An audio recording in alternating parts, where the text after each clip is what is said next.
محمد اللهم انفعنا بما علمتنا وعلمنا ما ينفعنا وزدنا علما وبارك لنا في علمنا وارزقنا الإخلاص في القول والعمل كاملا وعلما نافعا لا ينسى وتوفيقا دائما وصحة ويقينا وعافية اللهم افتح لنا كل خير ويسر لنا كل أمور اللهم انصر المجاهدين وارحم المستضعفين ودمر أعداء الدين واطمس على أموالهم آمين يا رب العالمين.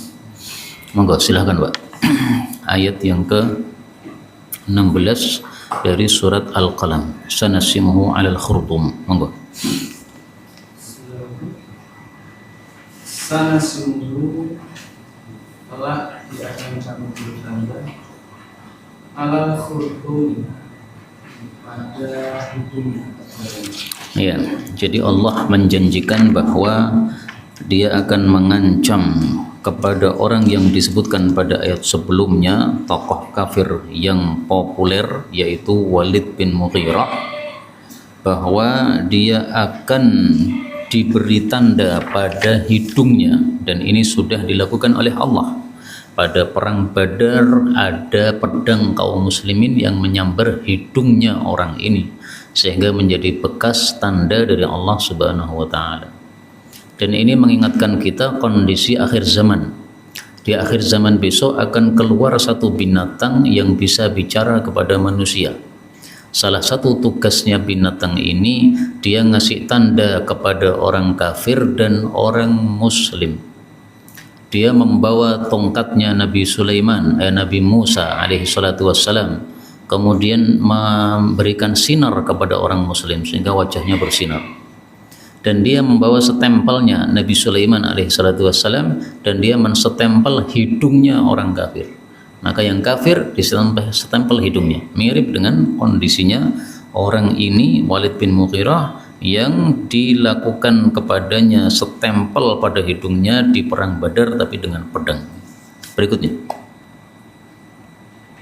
Inna qalalnahum, sesungguhnya kami telah menguji mereka kama sebagaimana balauna syarra jannah, kami telah menguji yaitu pemilik kebun.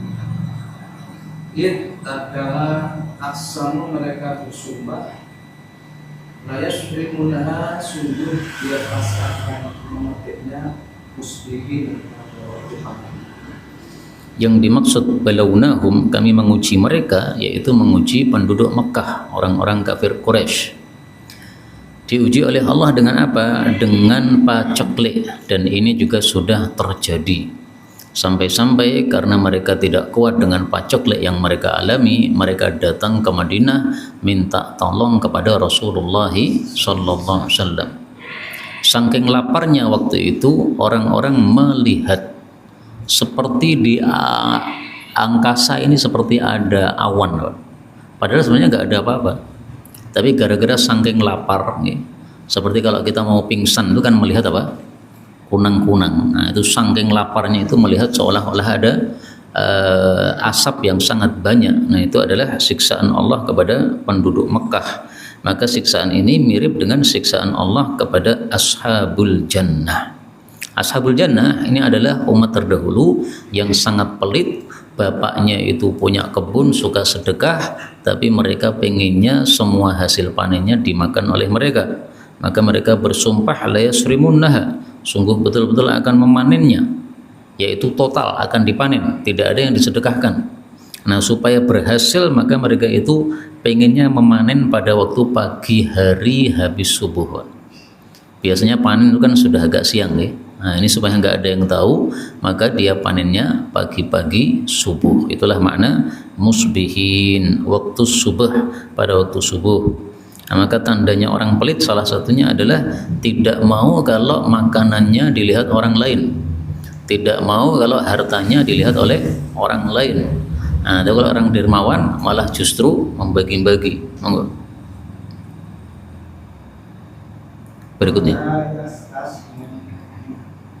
Dan tidaklah mereka menyisihkan dan belum mengucapkan insya Allah atau fa'alaiha qalihum biqam Tapi kalau bagaimana di Indonesia,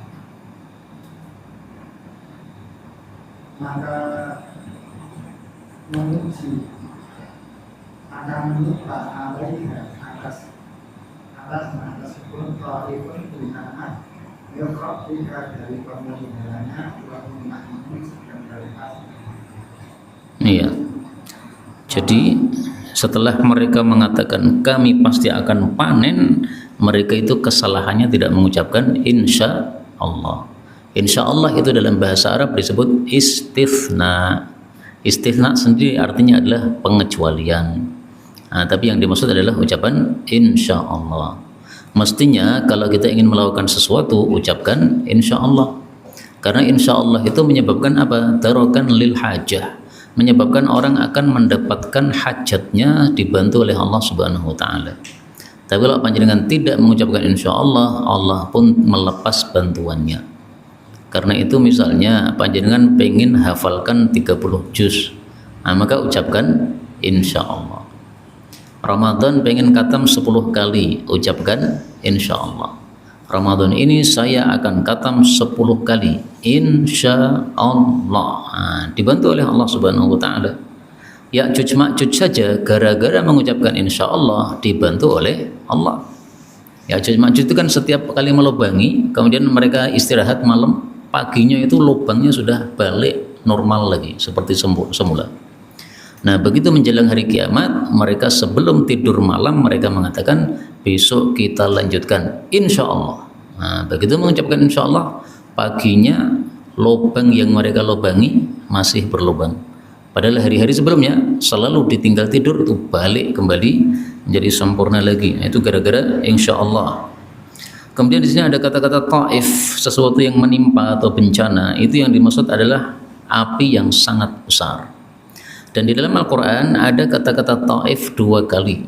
Satu di sini, satu di surat yang lain di awal-awal. Nanti silahkan dicari di mana kata-kata ta'if pada surat-surat awal. Dan untuk surat ini hanya bisa dibaca ta'ifun. Tapi untuk surat yang lain tadi boleh dibaca ta'ifun, boleh dibaca ta'ifun. 2 qiraah yang mutawatirah. Lanjutkan. Akan menjadi utama karena kasus sorim bagaimana malam yang gelap.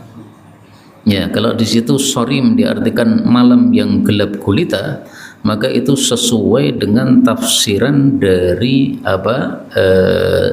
Jalalain. Di sini sorim diartikan al-laili syadididz zulmah, malam yang sangat gelap gulita. Kalau dulu saya mendapatkan tafsiran dari guru saya ketika saya masih MI, as-sorim itu adalah yang diketam atau yang dipanen. Yang dipanen kok hitam bagaimana? Karena setelah dipanen biasanya kemudian apa? Dibakar. Sisa-sisanya itu, Pak. Nah, maka kalau diartikan kas-sorim seperti yang diketam atau dipanen, ya silahkan, nggak apa-apa. Memang soroma yasrimu itu artinya memotong atau memanen. Berikutnya. Lalu mereka saling memanggil musbihina pada pagi. Lanjutkan. Antikku pergilah pagi-pagi ala harfikum bapakmu intum solimin jika kamu hendak memetik hasil. Ya, jadi mereka saling bicara antar mereka. Mari kita berangkat ke kebun kita untuk panen ketika masih gelap gulita, supaya orang-orang miskin tidak ada yang tahu. Dan mereka mengucapkan seperti itu, sementara mereka itu meyakini bahwa mereka bisa melakukan apa yang mereka inginkan. Tapi ternyata Allah Subhanahu wa taala menggagalkan rencana mereka. Nah, di sini perhatikan kata-kata sorimin. Kan mirip dengan yang tadi kan? Sorim, ya kan? Nah, sehingga kalau sorim dengan sorimin diartikan sama, yaitu tadi kalau sorim itu yang diketam, kalau sorim itu adalah yang mengetam atau yang memanen, maka ini terjemah yang sangat-sangat tepat ya. Tapi kalau diartikan seperti yang panjenengan baca tadi, sorim diartikan malam gelap gulita juga boleh karena buktinya di sini ada dalam kitab tafsir. Berikutnya.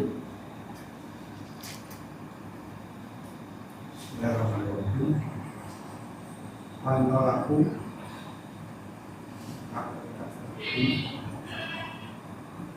baru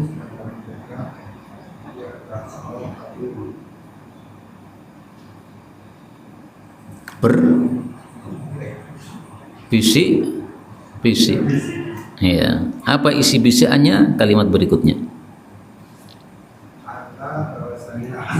Jangan sampai ya terulangnya bila masuk ke kebun Aryoma pada hari ini, karena itu atas kalian miskin, orang miskin. Ya. Jadi saking pelitnya mereka melakukan dua hal.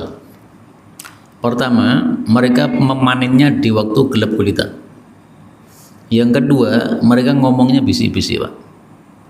Ayo berangkat, ayo berangkat. Masya Allah, ini saking pelitnya gini, Pak. Ini seperti orang yang pelit kepada istrinya, dia beli bakso, maka dia makannya dengan pelan-pelan, kenra krungu. Nah, kalau disendok kan Pak, klunteng. Nah, istrinya nanti, loh, mangan apa mas? Nah, saking pelitnya itu tanpa suara. Masya Allah. Dan dulu di kalangan orang Arab ada orang yang sangat pelit. Saking pelitnya, kalau pengen meminum susu onta dia, itu tidak diperas, Pak. Karena kalau diperas kan bunyi kan, cerot nih. Dia kalau minum susu itu langsung mulutnya diupan. Jadi nyusu, cerut biar nggak ada suaranya. Itu saking pelitnya, masya Allah. Ini pelitnya double di sini ya. Malam-malam panen, padahal ini tidak mungkin ada orang panennya malam-malam. Kemudian yang kedua bisik-bisik. Waalaikumsalam warahmatullahi wabarakatuh. Kemudian yang dimaksud miskin, orang miskin itu menurut sebagian ulama adalah orang-orang yang pemasukannya tidak mencukupi pengeluaran wajib. Misalnya pengeluaran wajib kita sebulannya 2 juta, pemasukan kita cuma 1.900.000, nah, itu namanya miskin, Pak, karena kurang 100.000. Tapi kalau sudah tercukupi 2 juta ya 2 juta, nah itu tidak miskin lagi, tapi juga tidak kaya karena pas-pasan. Maka manusia bisa dibagi 3, miskin, kaya, sama pas-pasan. Pendapat yang lain mengatakan orang miskin itu adalah kebalikan dari kaya. Berarti siapapun yang bukan orang kaya maka disebut miskin. Dan definisi orang kaya itu apa? Yang hartanya sudah mencapai nisab. Saya hitung terakhir itu sekitar nisab itu sekarang ini 150 juta, Pak. Karena emas itu naik terus. Nah, terakhir saya ngitung itu sekitar 150 juta. Berarti kalau uang kita belum mencapai 150 juta, maka tidak disebut kaya. Kalau tidak disebut kaya berarti miskin. Meskipun punya mobil tetap disebut miskin. Meskipun rumahnya lantai 2 tetap disebut miskin. Karena tadi uangnya belum mencapai nisab. Pendapat yang mengatakan seperti itu mazhab Hanafi. Sehingga dalam masalah zakat mazhab Hanafi ini agak longgar. Orang-orang yang sudah cukup hidupnya, punya mobil, punya motor, punya penghasilan yang cukup, tetapi dia hartanya belum mencapai nisab, nah itu masih dianggap miskin, boleh menerima zakat fitrah. Berikutnya. Benar. Nih. Tadi tentang masalah nisab itu tadi loh. Bahwa jadi hartanya cash ataupun berwujud aset kan? Aset maksudnya apa itu? Aset mungkin yang katakanlah rumah. Kalau itu nilainya lebih dari. Ya. Rumah dan sebagainya itu tidak dihitung dalam zakat kecuali kalau diperjualbelikan. Mobil tidak dihitung sebagai zakat kecuali kalau diperjualbelikan. Jadi semua itu nggak dihitung. Rumah nggak dihitung, istri nggak dihitung. Harta cash saja ya. Ya, nah atau selain harta cash adalah barang-barang yang diperjualbelikan. Betul. Wa tahu berangkatlah mereka pada pagi hari ala harfi dengan niat menghalangi orang-orang miskin. Oh, diri mereka mengira mampu. Ya, qadirin arti asalnya adalah mampu tanpa kata-kata mengira. Nah, terus ditambahi kata-kata mengira itu maksudnya adalah tafsirannya. Jadi mereka merasa mampu, mengira mampu, padahal ternyata tidak mampu apa-apa. Buktinya sampai di tempat tidak ada yang dipanen. Nah, maka perasaannya adalah mampu, tapi ternyata tidak ada kemampuan sama sekali di hadapan makarnya Allah Subhanahu wa taala. Berikutnya. Selama maka ketika ro'auha mereka melihat kebun itu, qalu mereka berkata, inna ladallun, sesungguhnya kita benar-benar. Yang maksud sesat di sini adalah tersesat jalan, bukan sesat yaitu menjadi kafir, bukan. Jadi setelah mereka sampai di kebun, loh kok kebunnya tidak seperti yang kita bayangkan.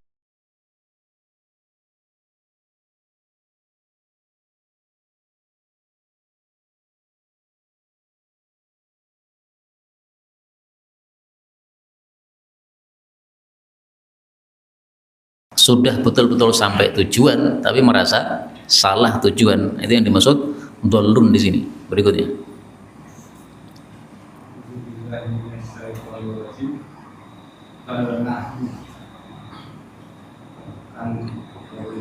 Kami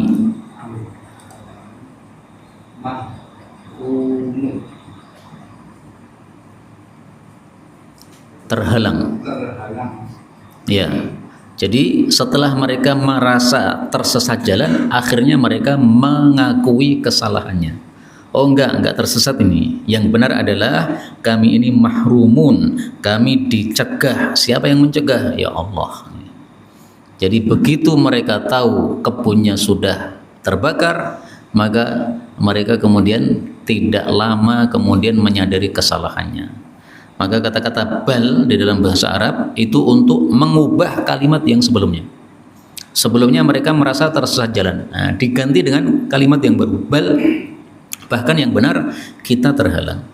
Kenapa terhalang? Karena kita ingin menghalangi orang miskin. Malah didului oleh Allah. Kita dihalangi dari kebun kita.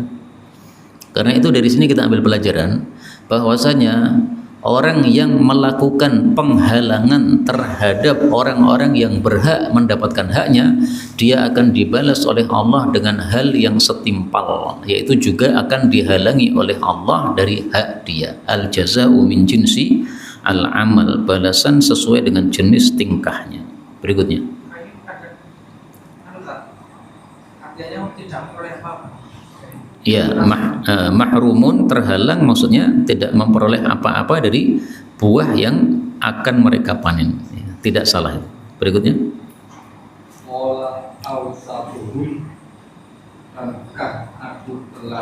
Qala berkata ausatuhum, orang yang paling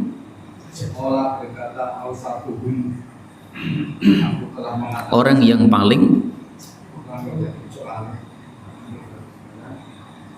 alam aku lakum, apakah laula kenapa tidak usah digunakan kalian tasbih kepada Tuhan. Ya, jadi di antara mereka ada yang menegur mereka. Yang menegur siapa? Ausatuhum, orang yang paling baik di antara mereka. Di situ diartikan apa, Pak? Bijak, ya nggak apa-apa. Tapi sebenarnya terjemah aslinya itu ausat itu yang paling baik. Terjemah aslinya lagi ausat itu adalah yang tengah. Nah, orang Arab menyebut sesuatu yang terbaik dengan istilah tengah. Kenapa? Karena khairul umuri ausatuha. Sebaik-baik urusan itu adalah yang tengah-tengah. Terlalu tinggi tidak baik, terlalu pendek juga tidak baik. Nah, berarti yang sedang-sedang. Terlalu gembrot nggih abot, terlalu krempeng nggih kemelotak. Nah, maka yang paling bagus yang tengah-tengah. Maka setiap yang tengah-tengah yang paling bagus akhirnya oleh orang Arab disebut dengan istilah ausat, yang paling tengah. Nah, di antara mereka ada yang paling bagus, ya ini mungkin adiknya yang paling kecil atau ini kakaknya yang paling besar, enggak disebutkan oleh Allah Subhanahu wa taala. ternyata dia sudah menegur sebelumnya. Apa kata dia? Laula tusabbihun, kenapa kalian tidak tasbih kepada Allah, alias kenapa kalian tidak tobat kepada Allah. Jadi mereka sebenarnya ketika ingin memanen dalam keadaan sembunyi-sembunyi di waktu subuh, itu sudah ditegur oleh orang ini, Pak. Bahwa jangan begitu, bapak kita dulu kan sedekah, kemudian hartanya berkah. Nah kita ini anak-anaknya kalau pengen berkah mestinya ikut bapak. Tapi mereka ngeyel dengan tujuan mereka tadi. Akhirnya dia kalah dengan suara mayoritas, akhirnya dia ikut bersama mereka. Berikutnya. Mereka mengucapkan Subhana Maha Suci Rabbina Pendahara kami, inna sesungguhnya kami, kunna adalah kami, zalimin adalah orang yang boleh. Berarti akhirnya mereka sadar atau tidak? Sadar. Ini berarti adalah orang-orang yang baik, Pak. Orang-orang yang baik itu begitu melakukan kesalahan, akhirnya menyadari kesalahannya. Dan Rasulullah bersabda, an-nadmu taubah. Menyesal itu sama dengan tobat. Nah, mereka mengatakan seperti ini sudah menunjukkan mereka menyesal. Berarti kasus akhirnya bagaimana? Cerita akhirnya? Akhirnya mereka tobat. Nih, berikutnya.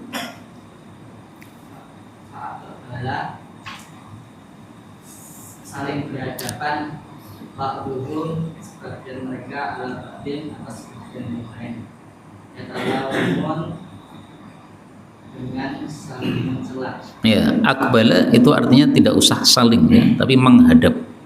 Karena sudah ada kata-kata sebagian kepada sebagian. Nah, namanya sebagian berarti saling nih. Menghadap sebagian mereka kepada sebagian yang lain. Kalau yatalawamun itu memang artinya saling mencela. Untuk tahu bahwa kata-kata itu muncul arti saling bagaimana? Caranya dilihat apakah ada alifnya atau tidak. Kalau ada alifnya seperti di sini yatalawamun, ya kan? Berarti ada tambahan alif. Maka itu berarti menunjukkan arti saling. Qatala membunuh. Qatala saling membunuh atau perang. Jadi pokoknya kalau ditambahi alif muncul arti saling.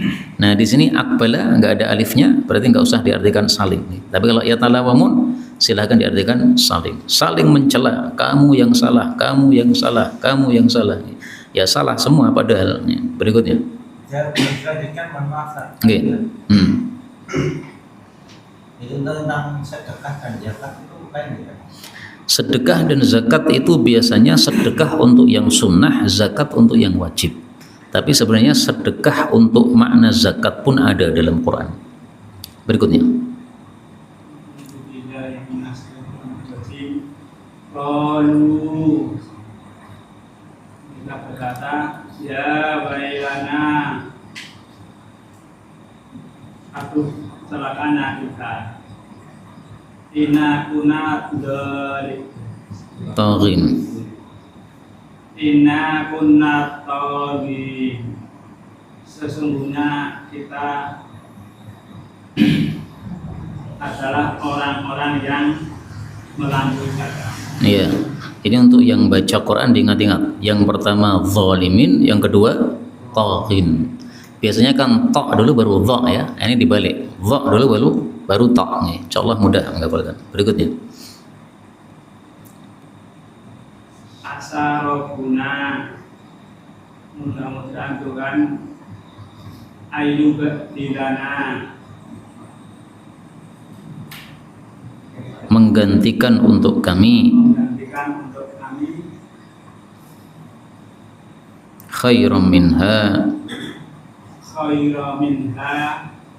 kebaikan dari kami, yang lebih baik darinya, dari kebun tadi. Inna ila rabbina, inna ila rabbina. Betul kita atau Pak? Inna sesungguhnya kami ila hanya kepada Rabbina pemelihara kami, raghibun kami berharap. Nah ini menunjukkan bahwa mereka betul-betul tobat dan mereka mengharap kepada Allah. Mudah-mudahan dikasih ganti oleh Allah. Dan kata-kata yubdil ini boleh dibaca dua bacaan. Boleh dibaca yub sukun, Boleh dibaca yubaddil di fathah. Yubaddilana, dua-duanya qiraah yang mutawatirah. Kemudian akhirnya gimana? Disebutkan dalam tafsir Jalalain, ruwiya annahum ubdilu khairum minha. Diriwayatkan bahwa mereka akhirnya dikasih ganti oleh Allah yang lebih baik betul-betul. Jadi orang kalau sudah berbuat salah kemudian tobat, maka Allah masih menerima tobatnya. Siapa yang berharap kepada Allah, Allah kasih harapannya. Berikutnya. Kadzalika ada seperti itulah azab dalam dunia. Wala azabul akhirah akbar, dan sungguh azab akhirat lebih besar. Lau kanu ya'lamun, sekiranya mereka mengetahui. Jadi maksudnya ini ancaman untuk orang-orang Mekah. Seperti itulah siksaan Allah. Artinya kalau kamu wahai orang-orang Mekah menyelisih perintah Allah, sama dengan ashabul jannah tadi menyelisih perintah Allah untuk sedekah, maka Allah bisa menyiksa kamu wahai orang Mekah seperti siksaan untuk ashabul jannah, yaitu hartanya dihabiskan oleh Allah Subhanahu wa ta'ala. Bagi Allah sangat mudah, dengan satu kata kun selesai masalah. Tetapi siksaan akhirat akbar, lebih besar, maksudnya lebih besar daripada siksaan dunia. Laukanu ya'lamun, kalau mereka tahu, maksudnya kalau mereka tahu tidak akan menyelisih perintah kami. Jadi kata-kata kalau itu pasti ada jawabannya. Kalau makan kenyang, kalau tidur seger. Nah, di sini tidak ada jawabannya. Jawabannya dihapus karena sudah bisa dipaham. Kalau mereka tahu tidak bakal menyelisih perintah kami. Berikutnya. Inna lil muttaqina, bagi orang-orang yang bertakwa, sesungguhnya bagi orang-orang yang bertakwa, inda rabbihim, di sisi pemeliharanya, jannatin na'im, surga yang penuh kenikmatan. Inda rabbihim itu lebih bagus diartikan di hadapan pemelihara. Karena kata-kata di sisi ini menunjukkan kesetaraan. Padahal Allah itu tidak ada sesuatu yang setara dengannya. Karena itu lebih bagus inda, ya meskipun banyak orang mengartikan di sisi, kita ganti aja di hadapan pemelihara mereka. Adapun yang dimaksud jannatin naim itu adalah ya jannah yang biasa kita dengar itu. Jadi bukan jannatun naim itu satu jannah sendiri, nanti ada jannah lagi namanya jannah lain, enggak ya. Semua jannah itu adalah jannatin naim karena semua jannah isinya adalah kenikmatan-kenikmatan yang banyak. Berikutnya. Kalau di sini juga di sisi. Iya, makanya kata-kata di sisi itu kita hindari karena tidak sesuai dengan kondisi bahasa. Dari sisi bahasa, di sisi silahkan dilihat di kamus, itu menunjukkan kesetaraan. Sementara kita punya kaidah laisa kamitslihi syai', Allah nggak punya setara. Jadi jangan mengikuti keumuman orang, Pak. Kita mengikuti ilmu, ya. Bagaimana yang cocok dengan ilmu. Betul.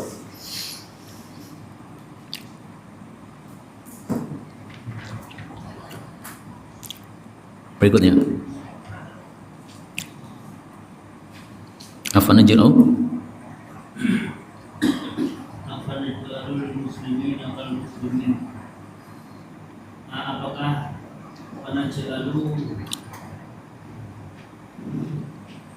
kami memperlakukan al-muslimin orang-orang muslimin seperti al-muslimin orang-orang yang bersyukur. Maksudnya tidak mungkin Allah memperlakukan orang-orang yang berbuat dosa sama dengan orang-orang yang tunduk kepada Allah. Kalau orang pelit disiksa hartanya, dihancurkan hartanya, maka orang yang dermawan pasti akan diberkahi hartanya. Jadi maksudnya kebalikannya, lakukanlah yang sebaliknya. Berikutnya.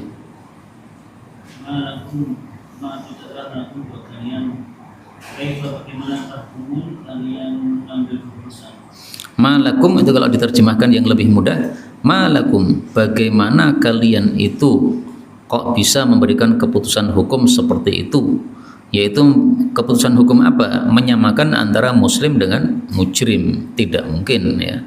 Kalau mujrim masuk neraka, kalau muslim masuk surga. Berikutnya. lakum kitabun fihi tadrusun ataukah lakum buat kalian kitab fihi padanya tadrusun kalian pelajari. Ya, tadrusun ini boleh diartikan mempelajari, sebagaimana dalam bahasa sehari-hari kita tersun artinya apa? Pelajaran. Boleh juga diartikan tadrusun itu membaca. Dalam bahasa Arab, darasa yadrusu itu sama dengan qara'a yaqra'u, membaca. Maka diartikan membaca sebenarnya lebih bagus dari sisi bahasa. Jadi maksudnya, apakah kalian punya kitab yang turun dari langit yang kalian baca, yang di situ disebutkan bahwa muslim sama dengan mujrim? Kalau memang ada, silahkan datangkan kitab itu di mana. Tapi mereka tidak punya kitab sama sekali. Orang-orang kafir bukan ahli kitab, Pak. Orang-orang kafir Mekah itu mereka penyembah berhala, tidak punya kitab. Nah,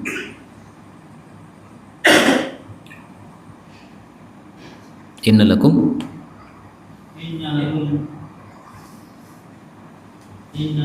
fihi lamma takhayyaru. Inna sesungguhnya lakum buat kalian fihi padanya lama terhadap apa yang takhayyaru kalian pilih hanya sebaik. Ya, ini kalimatnya masih nyambung dengan kalimat sebelumnya. Apakah kalian punya kitab yang isinya adalah innalakum fihi lama takhayyarun, bahwa kalian berhak memilih apapun yang kalian pilih. Misalnya kalian pilih masuk surga, nah apakah ada janji dalam kitab itu bahwasanya kalian masuk surga? Kitabnya saja nggak punya, apalagi janji tersebut, lebih nggak ada lagi. Berikutnya,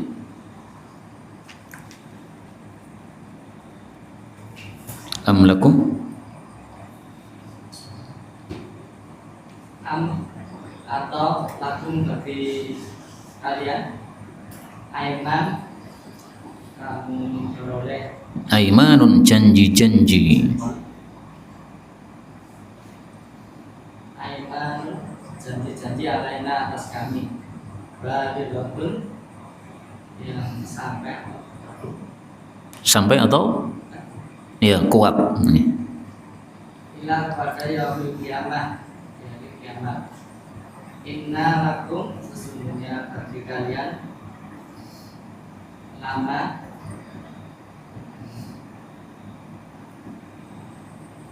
Sungguh apa-apa yang sungguh apa-apa yang tak umum kalian putus. ya, jadi maksudnya Allah bertanya, kalian mengatakan nanti kalian masuk surga atau mendapatkan kemuliaan di akhirat, itu apakah kalian sudah ada sumpah dari Allah yang kuat, sumpah tadi yang Allah memberikan janji kepada kalian bahwasanya kalian mendapatkan apa yang kalian putuskan untuk diri kalian, bahwa kalian masuk surga, bahwa kalian berhak menyembah berhala? Apakah ada janji dari Allah seperti itu? Tidak ada, semuanya hanya fata morgana belaka karena tidak berdasarkan kitab tadi. Berikutnya, Salhum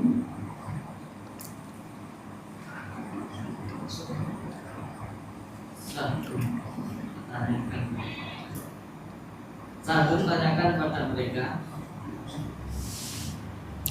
ayyuhum siapa di antara mereka mereka dinalika dengan jumlahul wahimun Za'im, yang curang apa? Menjamin, ya. Jadi maksudnya tanyakan kepada orang-orang kafir yang mengatakan bahwa mereka akan masuk surga kalau ada akhirat. Tanyakan siapa yang menjamin itu, siapa? Apakah ada yang menjamin? Kalau ada yang menjamin, siapa yang menjamin? Apakah ada malaikat Jibril pernah bilang kepada mereka, nanti kalau kalian masuk ke alam akhirat kami muliakan? Nah, nggak ada, semuanya nggak ada. Jadi ini pertanyaan-pertanyaan semuanya adalah pertanyaan untuk mengingkari mereka. Istilahnya istifhamun ingkariyun, pertanyaan fungsinya untuk mengingkari. Berikutnya,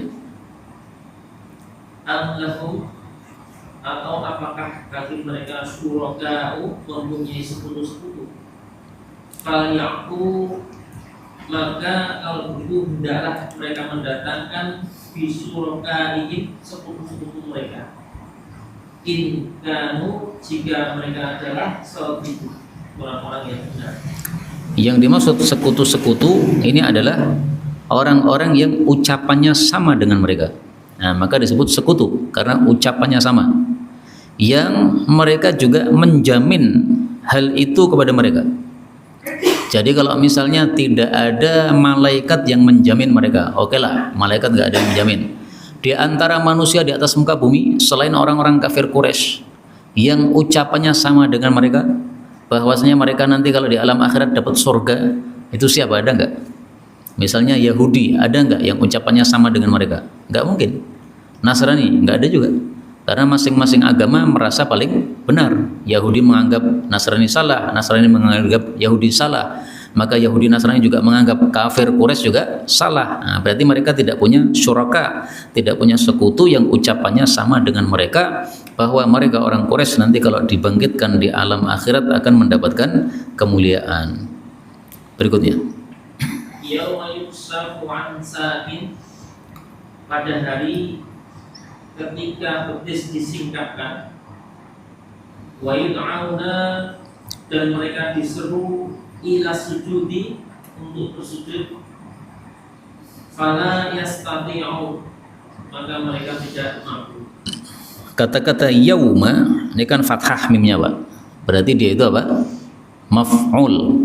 Maka ada sesuatu yang dihapus di sini. Takdirnya ulkur, ingatlah. Apa yang diingat? Yauma, hari yang yukshafu an sakin, disingkap betis. Pertanyaan, betisnya siapa? Betisnya siapa, Pak? Orang kafir. Di sini ada kita temukan hadis yang sahih dalam Sahih Bukhari. Ternyata di situ disebutkan bahwa pada hari kiamat Allah itu kasyafa an saqihi. Allah menyingkap betisnya. Setelah Allah menyingkap betisnya, kemudian Allah menyuruh orang-orang untuk sujud. Ayo sujud semuanya kepada saya. Nah, orang-orang muslim bisa sujud, Pak.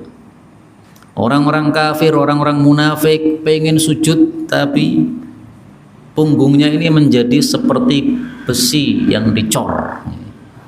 Kaku, mau sujud nggak bisa. Kenapa? Di dunia nggak mau sujud. Maka perintah di sini untuk sujud ini adalah perintah untuk menguji keimanan mereka. Betul nggak kamu itu punya iman? Kalau di dunia mengaku punya iman, sekarang buktikan kamu bisa sujud nggak? Ternyata nggak bisa sujud. Maka di sini sebagian ulama menafsirkan disingkap dari betis, yaitu betisnya siapa? Allah Subhanahu wa taala. Loh, berarti Allah punya betis? Betul. Hadisnya sahih. Tapi jangan mengatakan betisnya Allah seperti betisnya manusia. Oh, berarti Allah itu punya polok, kemudian ada betis di atasnya, kemudian ada bulu-bulunya. Itu kan manusia, Pak. Allah punya tangan, ya, tapi tangan itu apa? Nggak ngerti kita. Allah saja belum pernah lihat kok kita. Meja ini punya kaki, Pak. Nah, kita tahu, oh kakinya meja kayak gini, karena kita pernah lihat. Ada orang primitif Badui nggak pernah lihat meja, diberitahu ada makhluk namanya meja punya kaki, bingung bayangin, karena meja aja belum pernah lihat. Nah, kita disuruh membayangkan Allah, nggak bakal bisa. Allah belum pernah kita lihat. Pokoknya disebutkan di sini Allah menyingkap betisnya, titik, percayai sesuai lafal sabda Nabi. Tapi ada tafsiran yang kedua. Saya bacakan tafsiran dari Tafsir Jalalain. Ibaratun, kata-kata disingkap dari betis itu adalah satu ungkapan an syiddatil amri, menunjukkan dahsyatnya urusan. Jadi urusan yang berat itu dalam bahasa Arab diungkapkan dengan kata-kata disingkap betis. Seperti kalau kita mengatakan dising-singkan lengan baju, artinya apa? Sungguh-sungguh. Nah, gitu. Meskipun lengannya nggak dising-singkan, nganggo singlet, nih, apa yang dising-singkan? Nggak ada. Nih. Tapi maksudnya sungguh-sungguh. Nah, tafsiran seperti ini juga tidak salah. Kenapa? Karena Ibnu Abbas menafsirkan seperti itu.